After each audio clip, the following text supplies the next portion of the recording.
précédemment, je vous avais parlé de la montagne de Uhud, la bataille de Uhud. Je vous ai expliqué ça. Maintenant, il y a une femme lors de la bataille de Uhud qui a surpris le monde entier, qui a touché le monde entier, notamment la communauté de Muhammad alayhi salatu wasalam. Elle a même impressionné le prophète Muhammad alayhi salatu wasalam. Qu'est-ce qu'elle a fait, cette femme-là, cette sahaba-là? Qu'est-ce qu'elle a fait? Vous devez savoir qu'avant la bataille de Uhud, les mécréants, ils ont creusé des trous.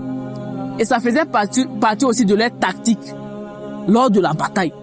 Et quand ils ont creusé les trous, je vous avais dit à un moment donné, tellement que la bataille était chaud, le prophète Muhammad alayhi salam, il est rentré dans la bataille, il s'est mis à combattre.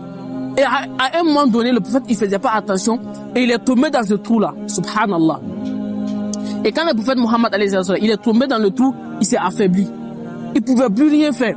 C'est là où les mécréants, ils se sont mis à vouloir tomber sur le prophète alayhi salam, à vouloir attaquer le prophète alayhi salam. C'est là qu'une femme, on ne sait pas là où elle est quittée, du nom de Nusayba bintul Ka'b, cette compagnon-là, femme, radiallahu anha, on ne sait pas là où elle est quittée.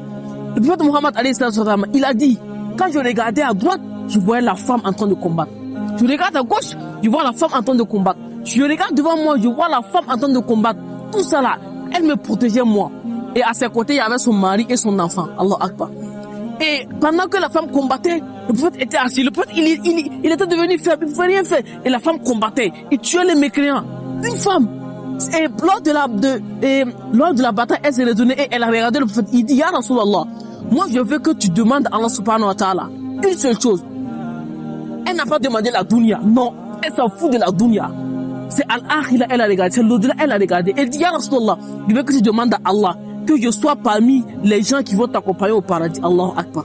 Ceux-là, leur mood là, c'était pas la dunya. Ils s'en foutaient de la dunya. Homme comme femme. C'était Al-Akhira, l'au-delà, le paradis. Elle dit, Ya Rasulallah, demande à Allah que je sois parmi ceux qui vont t'accompagner au paradis. Et le prophète, il a fait et le doigt là. Et après que le prophète, il a fait ses doigts, ça l'a plus motivé encore. Elle a dit, ça y est, je m'en fous. Même si je meurs dans le combat, le prophète, il a fait le doigt pour moi. Allah, il a accepté. Elle s'est mise à combattre, elle s'est mise à combattre, elle s'est mise à combattre, jusqu'à tuer les mecs. Il y a une femme. Et elle a protégé le prophète Muhammad alayhi salam, jusqu'à ce que le combat finisse. Elle a protégé le prophète. Allahu Akbar. Et ça, c'est une légende. Ça, c'est une modèle pour les femmes qui cherchent des noms pour les enfants filles. Nusayba bintul Ka'b. C'est un exemple pour les femmes. Radiallahu anha. Qu'Allah la fasse miséricorde.